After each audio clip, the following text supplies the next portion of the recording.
Kumar Susan वैद्य जो देवतन के वैद्य हैं वो पधारे हैं। और यहाँ जो हमारी कोई समस्याएं ऐसी हैं जो जांच कराते कराते परेशान हो गए हैं और जांच कराते हैं 20-20 सालें हो जाती हैं, जांच अनगिनत होती हैं, लेकिन जांच में कोई रोग साबित नहीं होता। इसलिए घटघट राशि दरबार में अश्विनी कुमार सुसैन वैद्य देवतन के वैद्य हैं। इनके लिए घटघट राशि जी आदेश देकर के और इनसे जांच कराते हैं। जांच निःशुल्क होती है घटघट राशि दरबार में, जांच कोई भी हो और जांच निःशुल्क होती है। जैसे हमारे सज्जन अभी नए पधारे हैं और ये पानदान में लेटे हैं, पानदान में लेटे हैं और इनका ट्यूमर का पहले ऑपरेशन हो चुका है और ट्यूमर का ऑपरेशन के बाद दोबारा फिर से ऑपरेशन मांग रहा है और फिर से ऑपरेशन निश्चित कर दिया है। अब इनका जीवन न तो ये बोल सकते हैं न कुछ खा सकते हैं, ये इतने परेशान हैं कि अपनी जिंदगी नाना प्रकार से कैसे काट रहे हैं ये जानते होंगे। अब इनके इलाज में नाना प्रकार से ऑपरेशन कब तक होगा? एक ऑपरेशन हुआ सिर का, अब दोबारा ऑपरेशन कराओगे? ऑपरेशन अब खतरे का है, अब ऑपरेशन से कोई काम नहीं चलेगा। इन्होंने कहा है गुरुदेव हमारे ये ठीक हो जाए, हम सत्संग कराएंगे, हम सत्संग कराएंगे। एक बार ऑपरेशन में 5-5 लाख रुपए खर्च किया है और हम सत्संग कराएंगे। तो हमने कहा सत्संग तो आप कराएंगे, बोल तो देंगे और ठीक भी हो जाएंगे। और ठीक होने के बाद जब सत्संग नहीं कराएंगे तो दिक्कत फिर खड़ी हो जाएगी। एक तो अपराध हटाएं और दोबारा से अपराध फिर लागू किया जाए, इसमें बहुत बड़ा अपराध बनता है। इसलिए हमारे समस्त धरतीवासी घटघटवासी ने परसों बताया था, कल बताया था घटघटवासी जी ने कि हमेशा कभी भी कोई दान पुण्य अपने जिह्वा से अगर बोल दिया जाता है तो अपने जीवन में सहज सरलता में जल्दी उतार देने का काम करो, क्योंकि जीवन का कोई पता नहीं है कितने समय क्या होने वाला है। रावण के 3 काम, अग्नि में धुआं, सुरग के लिए सीढ़ी और सुरग सीढ़ी सोने में खुशबू। 3 काम निरूपे, आज नहीं कल, कल नहीं अगली कल, और जीवन अंत हो गया और वो तीनों काम शेष रह गए। पैसा तो जो तुम बचाओगे वो यहाँ छूट जाएगा, लेकिन तुमने बोल दिया है और तुम्हारे साथ गठरी बंद कर साथ जाएगा, इसे कोई नहीं छोड़ सकता। हाँ, बातों से तो आप हटा सकते हैं, गुरु के सामने कह सकते हैं और फिर सामने न जाओ, अरे ये तो बात चल सकती है, लेकिन तुम्हारी जिह्वा के सामने जो चाल चल रही है और तत्काल निकट में दाखिल हो जाती है। दान धर्म बैकुंठ खजाना और सड़े गले ना हो पुराना। हे मेरे परिवारजनों, ये मानव जीवन जो श्रेष्ठ जीवन भगवान विष्णु ने तुम्हें धरोहर के साथ भेंट किया है, ये जीवन बार बार नहीं मिलता है। और कितने व्यक्ति जो है जीवन के लिए इस मोह माया संपत्ति के लिए जोर जोर करके लोग में नाना प्रकार से और चले जाते हैं, उनकी संपत्ति जाके तो निरा जाती है। राजा रावण के 1 लाख पुत्र 1.25 लाख नाती थे और के घर में दिया नवाती, ये भगवान विष्णु की समस्त रचना है। ये संपत्ति, ये गाड़ी बंगला, ये सब क्यों दिया है? ये सब तुम्हारा कामकाज चलाने के लिए, ये दान पुण्य करने के लिए, ये तुम्हारे जिह्वा की पूर्ति करने के लिए, ये तुम्हारे से जो कहते हैं दान पुण्य सेवा करने के लिए भगवान विष्णु ने ये संपदा भेंट किया है। और लक्ष्मी जी कहती हैं हे नाथ, लक्ष्मी जी भगवान विष्णु से कह रही हैं कि ये संसार में जितने भी दौलत देते हैं वो हम देते हैं, जीवन देते हैं वो आप देते हैं। जब सब कुछ हमारा है फिर ये नाना प्रकार के पाप के गठरे सिर पर बांध कर क्यों लाते हैं या अपराध क्यों करते हैं? तो भगवान विष्णु कहते हैं लक्ष्मी, यही तो अगला पिछला पाप और पुण्य है। यही तो अगले पाप और पुण्य से व्यक्ति नाना प्रकार से अनेकों प्रकार के योनि में जन्म लेता है। मुर्गा बकरा जैसा गिजाई, जैसा जिसका कर्म होता है और वैसे ही उसे जन्म मिल जाता है। जन्मदाता भगवान विष्णु कहते हैं कि मेरा संसार मेरा परिवार है और सबको जैसा जो करता है वैसा ही उसको फल दिया जाता है। ये मेरे प्रिय परिवारजनों, ये संसार में हमेशा भगवान विष्णु की लीला है। राम वही बने वही बने, कृष्ण बने वही बने। और हे यमराज, आज आप भी पधारे हैं और जहां आप अपना जो पैसा फेंकना चाहते हैं, आपको पहले भी सावधान कर दिया है। आपको पहले भी सावधान कर दिया है कि हमेशा सत्संग में और गुरुजनों के दरबार में कोई भी किसी प्रकार का बता दिया गया है कि अगर नामदानी का अगर लिस्ट पूरा होता है, नामदानी का लिस्ट पूरा हो जाता है, क्योंकि आप तो सबके प्राणों के दाता हैं, क्योंकि प्राण ले जाते हैं। बात ठीक है, लेकिन बात यह है कि सत्संग चल रहा है या दरबार लगा हुआ है, उस समय अगर किसी नामदानी का समय पूरा हो जाता है तो हे यमराज जी, आप बिना सूचना के, बिना अनुमति के, बिना गुरुजनों की अनुमति के कोई भी अपना अटैक नहीं करेंगे। और पहले नामदानी के लिए अपने गुरुजनों को पहले सूचित करेंगे मीटिंग में, उसके बाद गुरुजन यस या नो का आपको उत्तर देते हैं, उसी के हिसाब से काम करेंगे। वरना अगर आप जानते हैं कि गुरुजनों का संतुलन जब बदल जाता है तो भगवान विष्णु और सभी देवता गिड़गिड़ा जाते हैं। इसलिए हे यमराज, आप अपनी बात को सही तरह से समझ लें। और हे मेरे प्रिय परिवारजनों,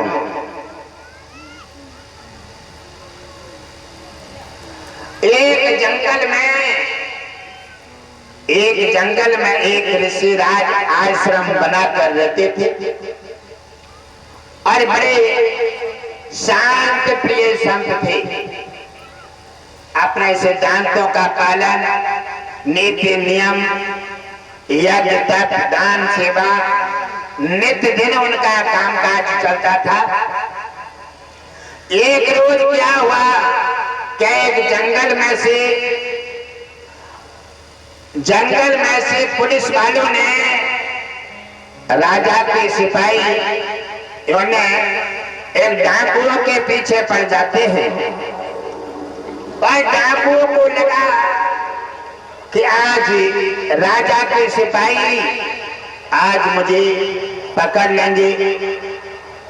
ऐसे ही कोई व्यक्ति अपनी चोरी बचाने के लिए, अपना अपराध बचाने के लिए या अपनी आंखें, अपनी दृष्टि बचाना चाहता है, लेकिन भगवान विष्णु की नजर से कोई नहीं बच सकता, क्योंकि वो तो समान दृष्टि से सभी को देखते हैं। उसी समय उन्होंने देखा कि डाकू भाग रहे हैं और पीछे पुलिस वाले पीछा करते चले आ रहे हैं। डाकुओं ने देखा कि अब क्या किया जाए। कोई उस समय डाकू देखता है कि कोई अच्छा व्यक्ति मिल जाए जिसके सहारे आश्रय लेकर के और मेरे जीवन की रक्षा हो जाए। एक डाकू भी जब अपने पे होता है, बंदूक हाथ में होती है, तो अच्छे अच्छे को लाइन में लगा देता है, और जब डाकू पर प्रहार पड़ता है, पुलिस पीछे होती है, तो डाकू भी अच्छे व्यक्ति की सराहना करता है। डाकू भाज करके और आश्रम में प्रवेश कर गए। आश्रम में जाकर के देखा डाकू ने, आश्रम में जैसे घुसते हैं तो ऋषिराज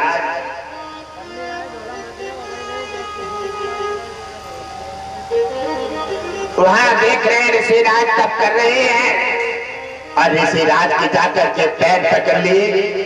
कहा मुनिराज हमारे थोड़ी सहायता कर दीजिए। उन्होंने कहा कि तुम्हारी क्या सहायता कर सकते हैं। कहने लगे मुनिराज सहायता ये कर दीजिए, हमें पीछे से पुलिस बदमाश जो है हमें रौंदे आ रहे हैं, और हम व्यापारी हैं, व्यापारी हैं, हमारे पास धन है, हमारे धन की रक्षा कर दीजिए, वरना वो छीनेंगे और हमें मारेंगे, और हमने बड़ी मेहनत से कमाया है। राजा नहीं समझ पाए क्या जी आखिर कौन है, और ऋषिराज ने उनकी जांच नहीं कर पाई, और ऋषिराज ने धन रखवा लिया और कहा दूसरे गेट से निकल जाओ और कल अपना आकर ले जाना। और वो डाकू जो थे धन रख दिया कुटिया में और दूसरे गेट से निकल जाते हैं, और तब तक राजा के सैनिक आश्रम में प्रवेश कर जाते हैं। आश्रम में प्रवेश किया और जैसे देखा उन्होंने ऋषिराज की कुटिया में जब झाड़ा लिया तो धन पाया गया, और जब धन पाया गया तो उन्होंने कहा मुनिराज आप ये भी करते हैं।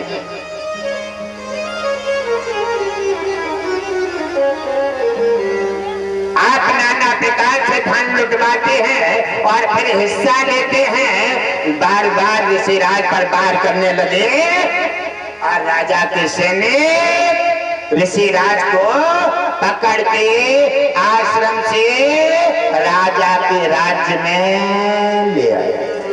आकर के उन्हें भागसी में डाल देते हैं, और भागसी में डाल दिया उन्हें। भागसी में जब पड़ जाते हैं और उधर उन्होंने देखा कि समय व्यतीत हो गया है, और सुबह दरबार लगा। सुबह के दरबार में ऋषिराज को उपस्थित किया गया राजा के सामने।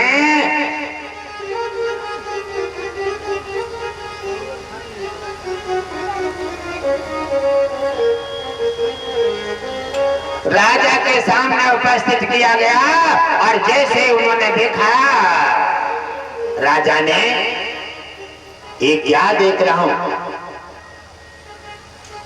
इन ऋषिराज को क्यों उपस्थित किया गया है। उन्होंने कहा ये ऋषिराज की कुटिया में डाकू सहित धन पाया गया है, और इसीलिए इन ऋषिराज को उपस्थित किया गया है। उन्होंने कहा हे मुनिराज क्या ये मंत्री जो कह रहे हैं ये सत्य है। कहने लगे हाँ राजन, धन हमारी कुटिया में पाया गया, परंतु हम ये जानकारी नहीं ले पाए कि ये डाकू हैं या फिर पीछे आने वाले डाकू थे। उन्होंने हमें भ्रमित कर दिया और इन्होंने आकर के धन को प्राप्त कर लिया है।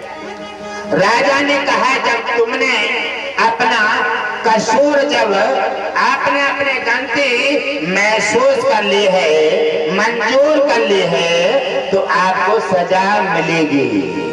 राजा ने तत्काल दरबार में संत के लिए चौराहे पे फांसी देने का हुक्म दे दिया कि चौराहे पे संत जी को सूली पर चढ़ा दिया जाए। जब राजा का आदेश मिला संत जी को सूली पर चढ़ाया जाए और सैनिक ले जाते हैं और सैनिक में जाकर घसीटते हुए चौराहे की ओर ले जाते हैं। संत की कोई गलती नहीं थी, लेकिन फिर भी संत को निंदनीय जो है अपराध और उनकी निंदा और अपमान किया गया।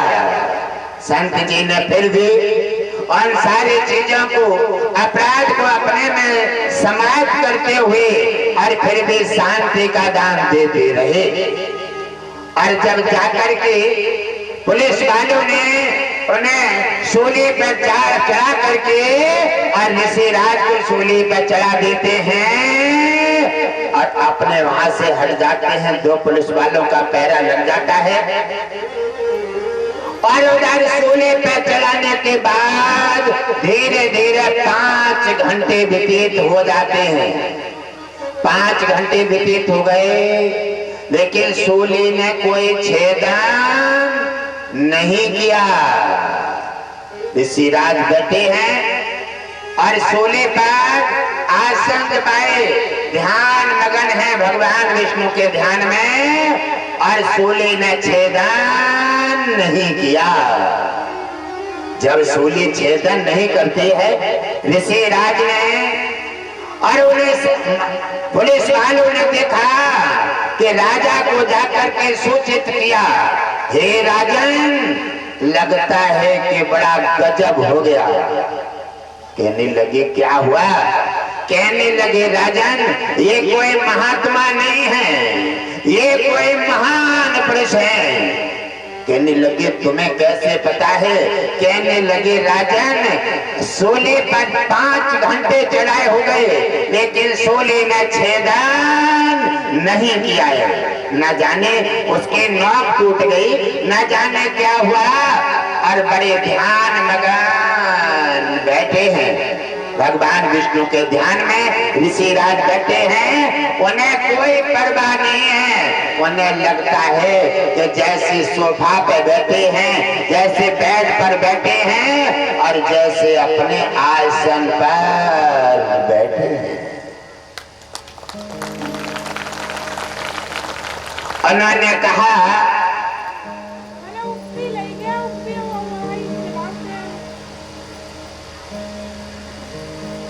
कि ऐसी व्यवस्था में जाकर के जब ऐसा हुआ है, राजा ने जब सुना तो राजा वहां से चीख करके अपना सिंहासन छोड़ करके नंगे पैर, राजा को पसीना आ गया और दौड़ कर पहुंचा चौराहे पे और ऋषिराज की ओर देखा। ऋषिराज मने मन मुस्कुरा रहे हैं और देखा राजा ने वहीं ले गिर जाते हैं और कहा, हे मुनिराज, मुझे क्षमा कर दीजिए, त्रैमान त्रैमान रक्षा करो। हे मुनिराज, मेरे से गलती हो गई अनजाने में। आज मैंने क्या कर डाला? आज मुझे लगता है कि मेरे राजपाट पर काले बादल छा रहे हैं और मुनिराज को क्रोध आ गया तो मेरा पतन हो जाएगा। राजा थर-थर कांप रहा है। मुनिराज मुस्कुराए, कहने लगे, राजन घबराओ ना, तुमने सूली पर चढ़ा करके जो मुझे कष्ट दिया है, इसमें तुम्हारा कोई दोष नहीं है, क्योंकि आपने तो अपने राजा होने का फर्ज अदा किया है। राजा का कर्तव्य है। मैंने जब अपनी गलती महसूस कर ली तो धन पाया गया तो आपने मुझे सूली का हुक्म दे दिया। आपने राजा होने का फर्ज अदा किया है, आपकी इसमें कोई भी गलती नहीं है और मैंने तुम्हें क्षमा कर दिया है।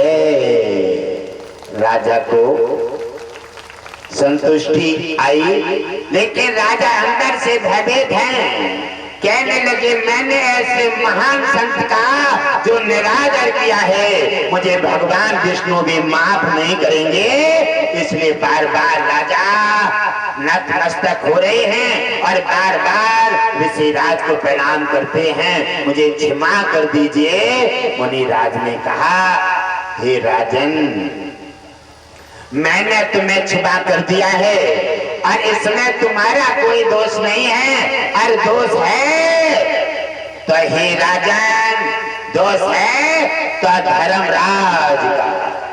धर्मराज ने सही संचालन नहीं किया है और धर्मराज के बिना अनुमति के मेरे पर शूली नहीं लग सकते।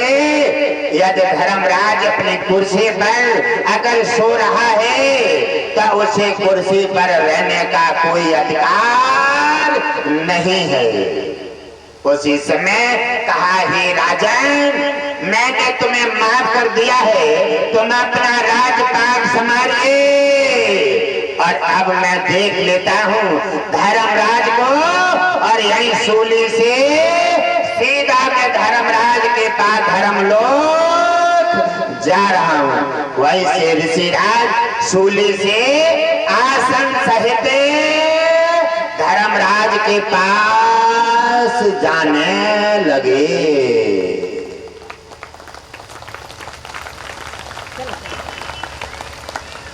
और जैसे देखा धर्मराज ने देखा कि कोई संतमय शरीर के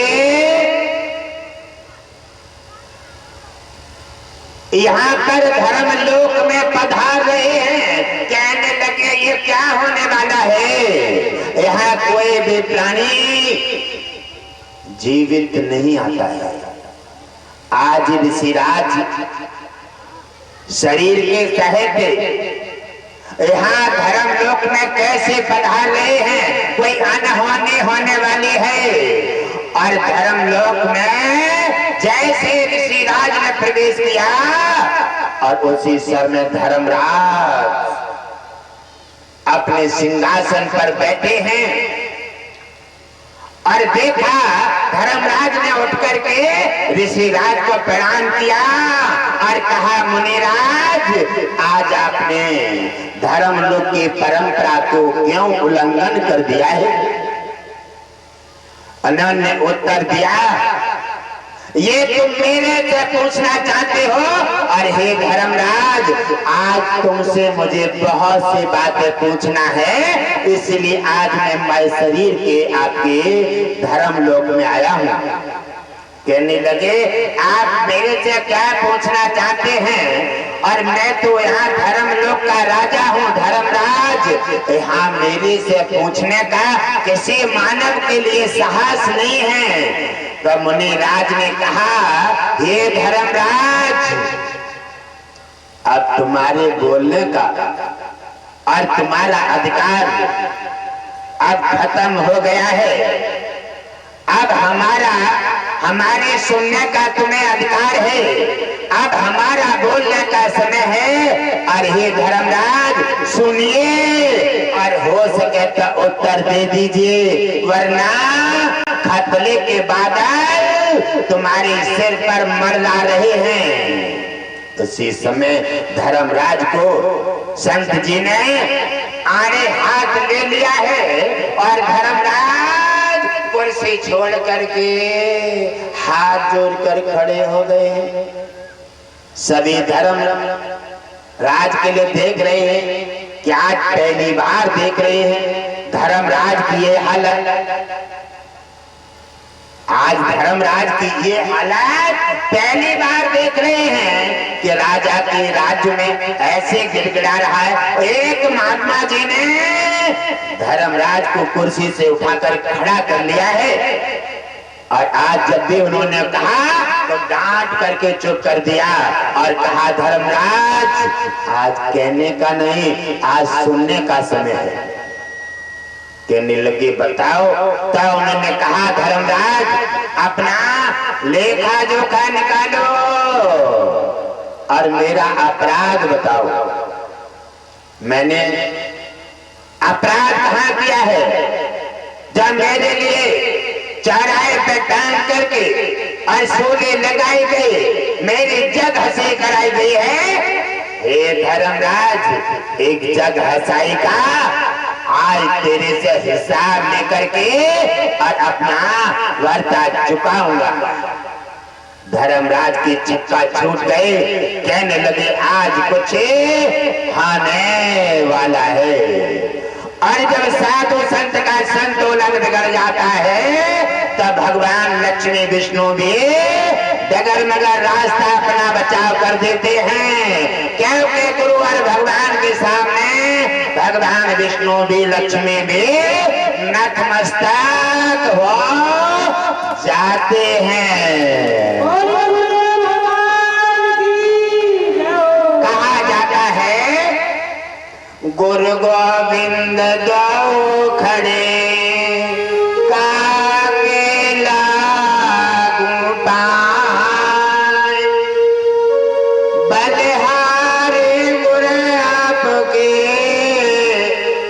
गोविंद देवता।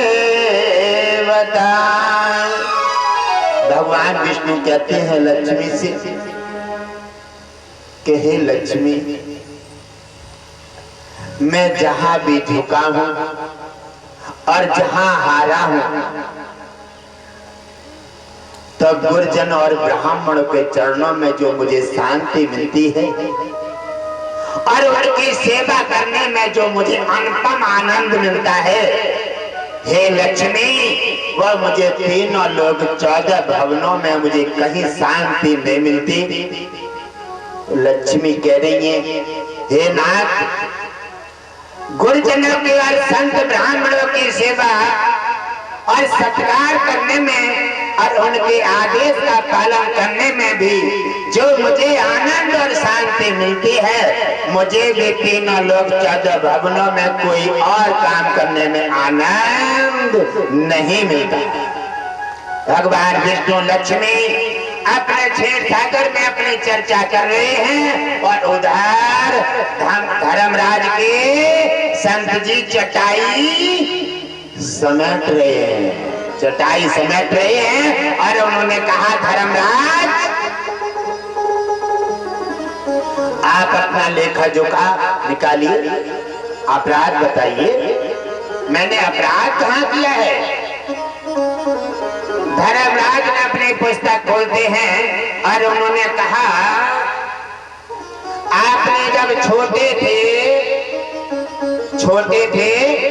और छोटे पर तितली पकड़ लेते, तितली, और तितली के पिछले भाग में कांटा घुसा करके और उड़ाते थे, उसके अपराध में तुम्हें ये सूली का दंड निर्धारित किया गया है।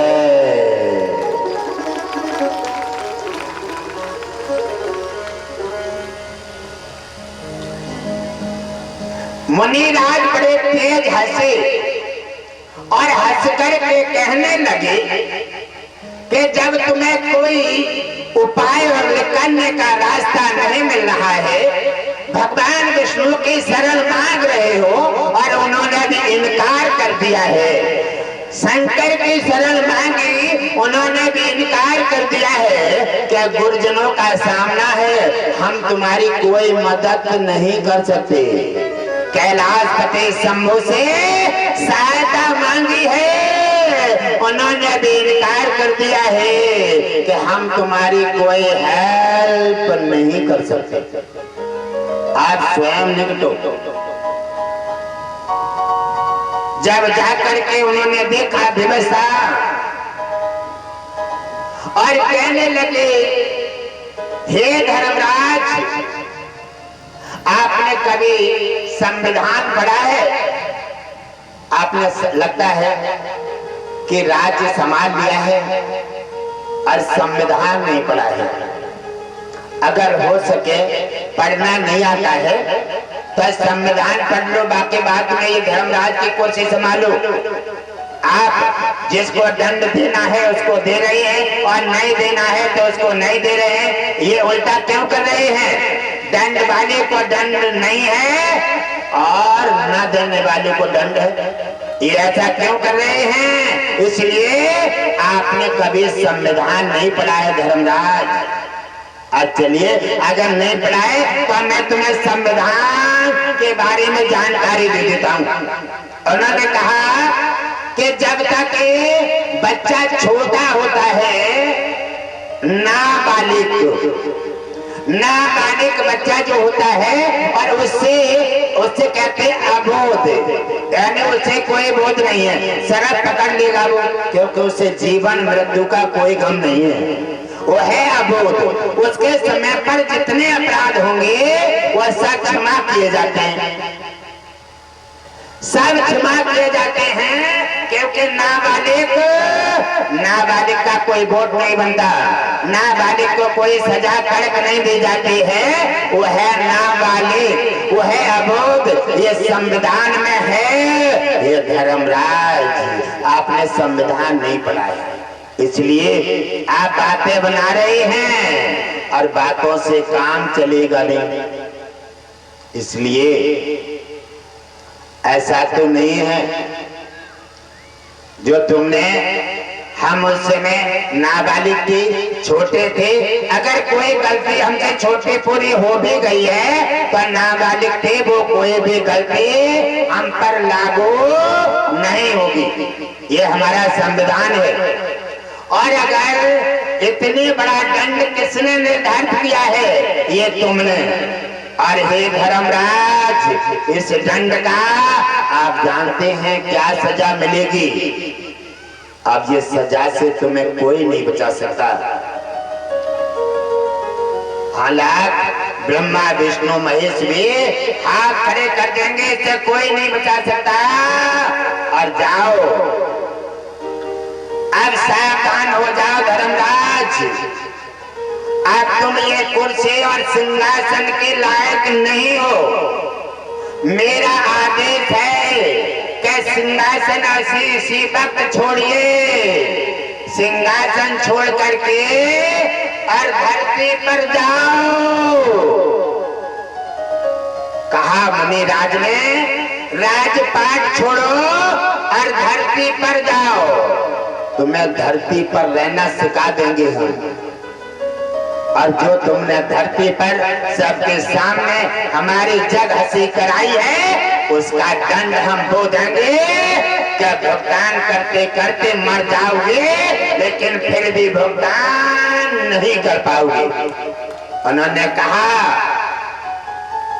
कि धरती पर जाओ धर्मराज, राजपाट का त्याग कर दो और धरती पर जाओ, दासी पुत्र बन करके और धरती पर जन्म ले लो। दासी पुत्र बनो, धरती पर जन्म लो और एक दूसरे की लड़ाई झगड़ा समझाते मर जाओगे, लेकिन कोई भी लड़ाई का समझौता नहीं कर पाओगे और जिंदगी में कभी भी सुख शांति नहीं पाओगे। जाओ धर्मराज, मेरा आदेश है। लक्ष्मी कह रही है भगवान विष्णु से, हे नाथ, साधु संत और गुरुजन जब अपने से पे आते हैं तो इनका तीनों लोग 14 भवनों में सामना करने वाला कोई भी नहीं है।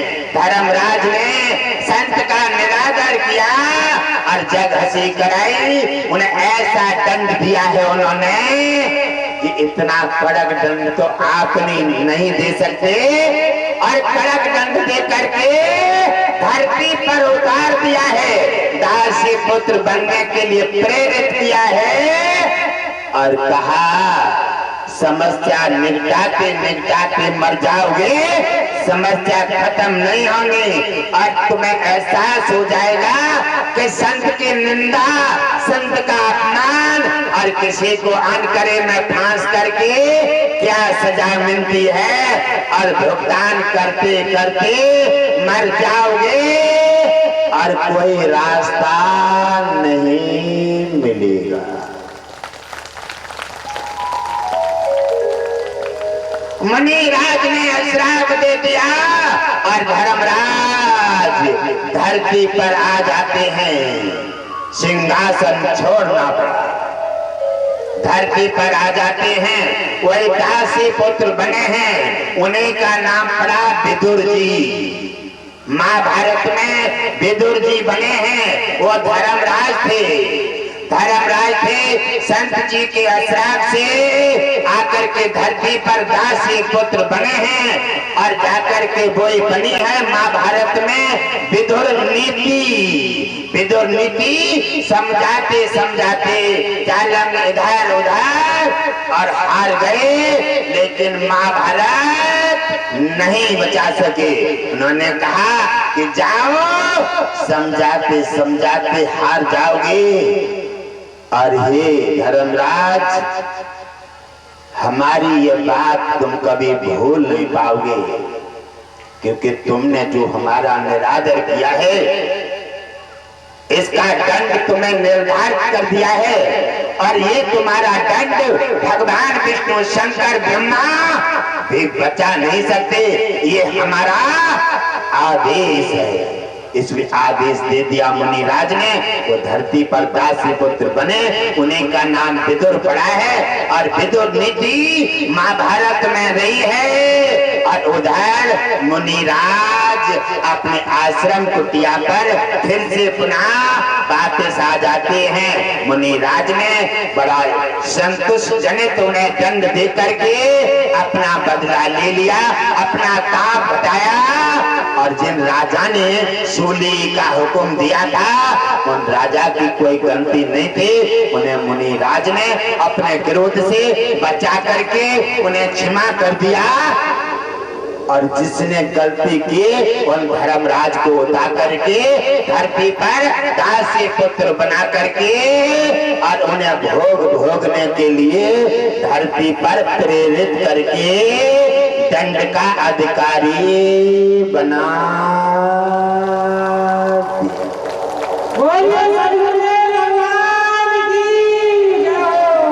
भगवान विष्णु से लक्ष्मी कह रही है, हे नाथ, आखिर आप जब हारते हैं तो संत ब्राह्मणों से क्यों हार जाते हैं? कहने लगे, लक्ष्मी ये हमारे पूजनी है, ये पूजनी है। हम किसी भी अवतार में आए, हमने कोई अवतार धारण किया, चाहे मत्स्य अवतार ले लो, चाहे बावन अवतार ले लो, चाहे परशुराम अवतार ले लो, चाहे राम अवतार ले लो, चाहे कृष्ण अवतार ले लो, चाहे शूकर अवतार ले लो, जिस अवतार में आए उसी अवतार में हमने गुरुजनों का और ब्राह्मणों का पूजन किया।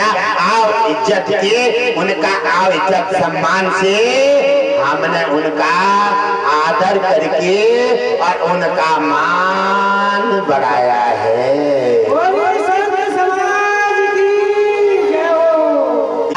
हे मेरे भगवान विष्णु, आप तो सदा ही जब भी बैठते हैं साधु संत गुरुजन और अपने ब्राह्मणों की बातें hमेशा अपने सिरोधर रखते हैं। तो उन्होंने कहा, हे लक्ष्मी, आप तो बहुत जल्दी भूल जाती हैं। उन्होंने कहा, आप बहुत जल्दी भूल जाते हैं। कहने लगे, नाथ क्या? कहने लगे, याद आ गई, याद आ गई ब्राह्मण का जब पांसा गिरा और जब खड़ी खड़ी रो रही थी, जब ब्राह्मण को तुमने श्राप दे दिया, क्योंकि कब भृगु ऋषि ने आकर के मेरे सीना पर पैर रख दिया। ब्राह्मण का ही तो काम था और मेरा तो भक्त भगवान का दोनों की परीक्षा थी। आप बीच में क्यों उलझ गई? आपने सोचा मेरे पति हैं, निरादर कर रहे हैं। अरे लक्ष्मी, कौन किनका पति रखा है? मैं तो धर्म का पालन करता हूँ। और जब तुमने उन्हें श्राप दे डाला, कर्मकांडी ब्राह्मण जितने भी होंगे मैं उनके घर नहीं जाऊंगी। लक्ष्मी, देखा ब्राह्मण का, तुम्हारे श्राप से ब्राह्मण पर कोई फर्क नहीं पड़ा। कोई फर्क नहीं पड़ा, हंसते मुस्कुराते रहे। क्यों नहीं फर्क पड़ा? क्या ब्राह्मण का सीधा संबंध विष्णु से है। और जब किसी के बड़ी पावर से जब अटैच होता है तो छोटी पावर का उस पर कोई असर नहीं होता। लक्ष्मी तुम्हारे न जाने से तो धरतीवासी परेशान है। इन्हें पैसा चाहिए, इन्हें गाड़ी चाहिए, शादी करने को पैसा चाहिए, मकान खरीदने को पैसा चाहिए। अरे वो ठहरे साधु संत ब्राह्मण, नहीं मिलेगा जंगल में चले जाएंगे, पेड़ों की छाल खाएंगे और ना उन्हें पैसा की जरूरत ना उन्हें कपड़े की। इसलिए हे लक्ष्मी तुम्हारे से उन पर कोई फर्क नहीं पड़ा। और देखो याद करो, जिस समय मैंने उन्हें वरदान दे दिया, मैंने उन्हें वरदान नहीं देता लक्ष्मी तो मैं अपनी चटाई समझ पाता। तुम्हारी तो चटाई समेट गई हमने, तुमने श्राप दिया, उन पर कोई फर्क नहीं पड़ा और मैं भी अपनी चटाई समझ पा देता। इसलिए तत्काल मैंने जैसे नजर देखी ब्राह्मण की और जैसे मैंने वरदान दे दिया, हे ब्राह्मण क्षमा कर दीजिए, मैं तुम्हें वरदान देता हूँ, मैं तुम्हारे हृदय मस्तक में हमेशा निवास करूंगा। और हे लक्ष्मी जैसे ब्राह्मण को मैंने वरदान दिया तो ब्राह्मण को मीटर गिर गो। जैसे प्यासे व्यक्ति को पानी मिल जाता है, जैसे दौलत में लालची को पैसा, ये चीजें मिल जाती हैं, ऐसे ही ब्राह्मण को विष्णु जी और लक्ष्मी का विष्णु का वरदान मिल गया और लक्ष्मी ने श्राप दिया, कोई फर्क नहीं पड़ा।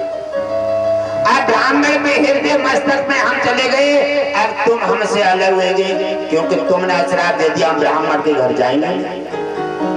अब हे लक्ष्मी अब तुम अकेली कैसे रहोगे? और हम चले गए ब्राह्मण के हृदय मस्तक में। तो याद कर लो लक्ष्मी, जैसे याद आए तो लक्ष्मी को मीटर गिर गो। एकदम सोचने लगे कि वो दिन बहुत ही खतरनाक हो, हम रो रहे हैं, आप उनके हृदय मस्तक में ब्राह्मण चल दिए। और तो ब्राह्मण उदार थे। ब्राह्मण कहते हैं ब्राह्मण और पंडित में बहुत बड़ा फर्क है। ब्राह्मण होते हैं कितनी भी बड़ी गलती कर दो और फिर भी क्षमा मांग लो तो ब्राह्मण पानी हो जाता है, पानी। ब्राह्मण कहते हैं ब्रह्म के समान होता है, जैसे भगवान क्षमा कर देता है ऐसे ब्राह्मण क्षमा कर देता है। और पंडित तो एक लाठी की जगह 4 लाठी मारे। इसलिए पंडित और ब्राह्मण में फर्क होता है। ब्राह्मण दया का पात्र है तो कहने लगे लक्ष्मी देख रहे हो, याद आ गई? कहने लगे हाँ स्वामी याद आ गई। वो दिन तो जब याद आता है तो फिर हम सूख जाते हैं।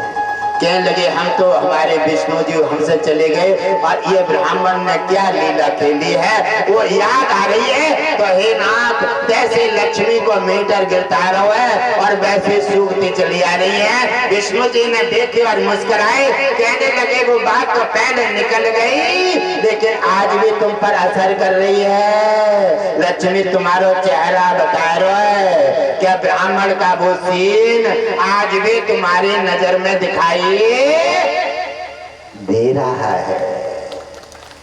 कहने लगी हाँ नाथ वो तो दिन अलग है और पत्नी अगर पति से अलग होने का समय आ जाए वो तो अनाथ होगी, उसके जीवन में कैसा समय होगा। हे नाथ उस समय देख रही थी कोई मदद करते हमारी, लेकिन कोई मदद करने वाला नहीं। सब इधर उधर देख रहे, सब मौज ले रहे। उधर शंकर भी देख रहे, पार्वती देख रहे, विष्णु और जो है सभी देख रहे। और आप तो उनके हो ही गए थे, आप तो करोगे क्योंकि आप तो ब्राह्मण के पास चले गए। इसके लिए जब आपने कुछ नहीं दे पाया तो फिर आपने मदद नहीं कर पाया तो हमने ब्राह्मण से प्रणाम किया। अब हम उनसे कुछ कह तो नहीं सकते क्योंकि हमने उन्हें श्राप दे दिया है, लेकिन ब्राह्मण तो बड़ा उदार होते हैं। इतना करने के बाद भी श्राप दे दिया और फिर भी ब्राह्मण को हमने प्रणाम किया, और जब उन्होंने हमारी आंखों में आंसू देखे तब वो भाग के वहीं रुक गए। ब्राह्मण की आंखों में, जब लक्ष्मी की आंखों में आंसू देखे ब्राह्मण ने, तो भाग के वहीं सद गए, कहने लगे बस ये मुझे बर्दाश्त नहीं है। लक्ष्मी की आंखों में आंसू, देवियों की आंखों में आंसू, सिर्फ ब्राह्मण में और पत्थर में फर्क क्या है? नहीं, अब मैं छोड़ के नहीं जा सकता। और भाई सद जाते हैं और कहने लगे हे लक्ष्मी, आप बताओ हम तुम्हारी क्या सहायता कर सकते हैं, आप आज्ञा दीजिए। लक्ष्मी कुछ नहीं बोल पा रही है क्योंकि अश्राप दे चुकी है, कौन से मुंह से बोले। ब्राह्मण समझ गए और कहने लगे इनका कोई सहारा नहीं है, और विष्णु जी मेरे पास चले जाएंगे, पति के बिना अनाथ हो जाएंगे, मारी मारी फिरेंगी, इसलिए आज ये ब्राह्मण से अपनी शरण मांग रही हैं, अपनी गलती की क्षमा मांग रही हैं। इसलिए और ब्राह्मण ने कहा कि अब ज्यादा नहीं रुलाना चाहिए। कहा हे लक्ष्मी, अब मेरे पास और कोई तो जगह नहीं बची है। हृदय मस्तक में विष्णु जी आ गए हैं, हृदय में विष्णु ने निवास ले लिया है और मस्तक में भी विष्णु ने निवास ले लिया है। ये दोनों जगह उन्होंने घेर ली, एक जगह स्थान बच गया है लक्ष्मी, अगर आपकी समझ हो तो देख लो।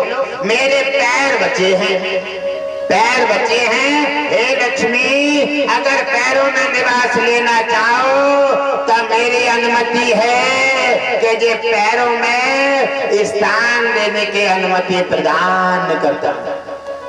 लक्ष्मी एकदम रो करके और ब्राह्मण के पैरों में गिर गई, कहने लगी हे ब्राह्मण देवता, आप इतने उदार हैं, हमारे भगवान विष्णु, इसलिए तो आपके हृदय और मस्तक में निवास ले लिया है, और आज हमें लगा है कि ब्राह्मण से ज्यादा दया, ब्राह्मण से ज्यादा शीलता, ब्राह्मण से ज्यादा कोमलता और ब्राह्मण से ज्यादा कोमल कोई दुनिया पर हो नहीं सकता। हे ब्राह्मण देवता, आज से हम तुम्हारे चरणों में अपना निवास रखेंगे, निवास रखेंगे। तो उन्होंने कहा कि विश्व में एक ही चीज है, कहा अच्छे अच्छे महान साधु संत महापुरुष समझ पाएंगे, एक ही शरीर पाया जाएगा जिसमें दोनों चीजें एक ही साथ मिलेंगी। और कौन शरीर होगा? ब्राह्मण सन्यासी, ब्राह्मण बचपन से साधु हो और उन्हीं के हृदय मस्तक में और उन्हीं के चरणों में लक्ष्मी का निवास पाया जाएगा। इसीलिए आप देखते हैं ब्राह्मण के गुरु के पैर धोकर पंचामृत लिया जाता है।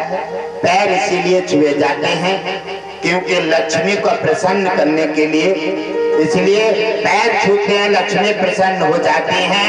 हृदय मस्तक में विष्णु जी के दर्शन हो जाते हैं। तो ये शरीर, ये मूर्ति है, ये भगवान विष्णु लक्ष्मी का ये घर है, इसमें आना जाना है, इसमें प्रवेश है और ये उनका द्वार है। घट वासी जी तो कभी आते हैं तो कभी चले जाते हैं, कभी ब्रह्मा हैं, कभी विष्णु हैं, कभी शंकर हैं, तो कभी लक्ष्मी हैं। ये आना जाना रहता है। ये है द्वारका, ये है हरिद्वार, ये है बैकुंठ धाम और ये है स्टेशन। स्टेशन पर आना जाना रहता है। इसलिए लक्ष्मी ने ब्राह्मण को वरदान दिया कि हम हमेशा आपके भक्त, आपका नाम लेने वालों का और जो आपकी पूजा याचना करेगा वो सदा ही धन से भरा पूरा रहेगा। इन चरणों के और ब्राह्मण का मान सम्मान गुरुजनों का आदर और इनका मान सम्मान प्रचार करेगा, वो विष्णु लक्ष्मी की कृपा से हमेशा भरा पूरा रहेगा। भगवान विष्णु ने कहा कि जो ब्राह्मण गुरुजनों के इस शरीर की जो पूजा याचना और इनके मुखारबिंद से उतरे हुए फिर वचनों पर ध्यान देगा, वो समझो विष्णु और लक्ष्मी का आशीर्वाद सीधा सीधा प्राप्त कर पाएगा।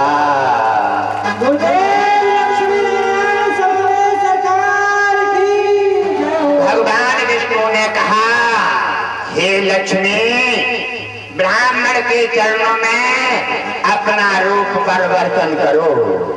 लक्ष्मी ने ब्राह्मण घटघटवासी जी के चरणों में अपना रूप समर्पित कर दिया। भगवान विष्णु ने हृदय और मस्तक में समावेश कर दिया। आप देखिए, समझने सोचने की बात है। आप इस गर्मी में आप कितनी बार उठते हैं, पानी पी आते हैं?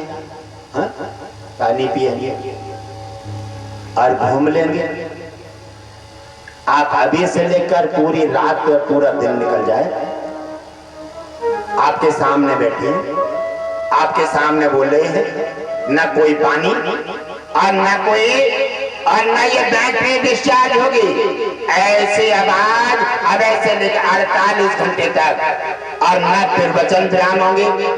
आप थक जाओगे, आपके बारे में हमें सोचना पड़ता है, इसलिए फिर वचन हमें विराम देना पड़ते हैं। इसलिए ये शरीर घटघटवासी जी का है, इसलिए भगवान विष्णु लक्ष्मी इसमें आना जाना रहते हैं। ये ऐतिहासिक बात है, क्योंकि आप कोई भी वेद उठाइए और वेदों में गुरु पूर्णिमा मनाई जाती है। आप साल में एक दिन गुरु पूर्णिमा की छुट्टी होती है, गुरु पूर्णिमा मनाई जाती है, और गुरु पूर्णिमा की सरकारी छुट्टी होती है। गुरु पूर्णिमा वेदों में मनाई जाती है, और राम ने, कृष्ण ने, भगवान विष्णु ने कहा लक्ष्मी से कि हे लक्ष्मी, आप फिर भी आप कारण विरोध कर रही हैं, हमारी बात आप क्यों नहीं समझती हैं? जब भी डरना है, जब भी अपने को बचाना है, तब कोई साधु संत महापुरुष ब्राह्मण है बचपन का, वहां से आप अपना बचाव कर लीजिए, वहां सिर झुकाइए, प्रणाम कीजिए, और अक्सर करके घटघटवासी जी से बचे रहिए। भगवान विष्णु और लक्ष्मी का सदैव समावेश है, और जब चाहे तो देख लीजिए, क्योंकि भगवान विष्णु ने सुदर्शन चक्र भी घटघटवासी जी की रक्षा में तत्पर छोड़ दिया है। जब भी अब सुदर्शन कोई ऐसे थोड़ी आता है, राजा अमरीश की रक्षा में सुदर्शन चक्र छोड़ दिया था भगवान विष्णु ने, और जिस समय दुर्वासा ने राक्षसी को पैदा करके और भक्त पर वार किया, उन्होंने कहा, हे मेरे भगवान विष्णु, मेरी सहायता करो। अब ये गुरजन हैं, मैं इनसे क्या कहूँ, अब मेरी रक्षा आप ही कर सकते हैं। भगवान विष्णु ने सुदर्शन चक्र को आदेश दिया, तत्काल एक पल में नीचे आ गया और राक्षसी को काट करके जमीन पर धराशायी कर दिया, धराशायी किया, मार दिया। और उसी समय दुर्वासा के पीछे पड़ा, शंकर के पास पहुंचे दुर्वासा। शंकर ने कहा, विष्णु भक्त का निरादर किया है, मैं तुम्हारी कोई सहायता नहीं करूंगा। ब्रह्मा के पास दृष्टि डाल रहे हैं। ब्रह्मा ने कहा, सुदर्शन चक्र तुम्हारा पीछा कर रहा है, मैं तुम्हारी कोई सहायता नहीं करूंगा, इसलिए जाना है तो उन्हीं के पास जाइए, सुदर्शन चक्रधारी के पास। उसी समय दुर्वासा सीधे भगवान विष्णु के पास पहुंचे। भगवान विष्णु शेष शैया पे विराजमान थे और कहने लगे, हे नाथ, अपने सुदर्शन चक्र से मुझे बचाइए। भगवान विष्णु ने जानते हो क्या जवाब दिया? भगवान विष्णु ने कहा, इस समय मेरा सुदर्शन चक्र पर कोई भी अधिकार नहीं है। इस समय सुदर्शन चक्र मेरा नहीं है, क्योंकि वो राजा अम्बरीश की रक्षा में है। जाकर के अगर अपने प्राणों की रक्षा करनी है तो राजा अम्बरीश के पैर पकड़ लीजिए, और अगर वो चाहेंगे तो चक्र से तुम्हारी रक्षा कर देंगे, वरना आप सोच लीजिए मैं तुम्हारी कोई हेल्प नहीं करता। कहने लगे, इन्होंने भी हाथ खड़े कर दिए, अब कोई नहीं बचा सकता, क्या होने वाला है? उन्होंने कहा वापस आते हैं, और आते ही राजा अम्बरीश के पैरों से गिर जाते हैं। और राजा अम्बरीश ने जब आंखें खोली, गुरुजन पैरों से गिरे हैं, उठा करके हृदय से लगा दिया और कहा, हे गुरुदेव, आपकी तो जगह मेरे हृदय में है, आपकी जगह तो मेरे सीने में है, और हे गुरुजन मुझे क्षमा कर दीजिए। और तब तक उन्होंने अपना व्रत नहीं खोला। कितना महान राजा था राजा अम्बरीश। एकादशी व्रत जो है राजा अम्बरीश से चला है। एकादशी व्रत भगवान विष्णु का है, और उन्होंने उसको बड़ी श्रद्धा भक्ति के साथ उन्होंने कहा कि अब व्रत खोला। उन्होंने जब पहले उनको दुर्वासा को उनके पैर धोए, पंचामृत लिया, उन्हें खाना खिलाया और उनका व्रत खुलवाया, और तब उनका प्रसाद बचा तो झूठा प्रसाद खा करके राजा अम्बरीश ने व्रत खोला, गुरु को प्रणाम किया, और थोड़ी देर में भगवान विष्णु भी पधार गए। भगवान विष्णु राजा अम्बरीश के लिए दर्शन देने आ गए, और उन्होंने कहा, तो राजा अम्बरीश ने भगवान विष्णु को प्रणाम किया, और भगवान विष्णु ने राजा अम्बरीश को कल्याण भव कह करके आशीर्वाद दिया, और लेट करके प्रणाम करते हुए उन्होंने और फिर उन्होंने कहा कि मैं तुम्हारे दोनों के भावनाओं का आदर करता हूँ। एक है तपस्वी और एक है भक्त। मेरे लिए दोनों प्रिय हैं, और जो दोनों में तकरार हुई, दोनों ने जिसकी गलती थी उसे दंड भोगना पड़ा, और जिसने गलती की, दुर्वासा ने गलती की, भक्त पर प्रहार किया। दुर्वासा को भक्त के पास नतमस्तक होना पड़ा, माफी मांगना पड़ी, और भक्त ने क्षमा कर दिया। इसीलिए जो गलती करता है उसको गलती का दंड भरना पड़ता है। ये है भगवान विष्णु। जब भी धरती पर हानि होती है, धरती पर अत्याचार बढ़ते हैं, धरती पर अन्याय होता है, धरती पर अधर्म का बोलबाला हो जाता है, तब भगवान विष्णु अलग अलग रूपों में अवतार धारण करते हैं।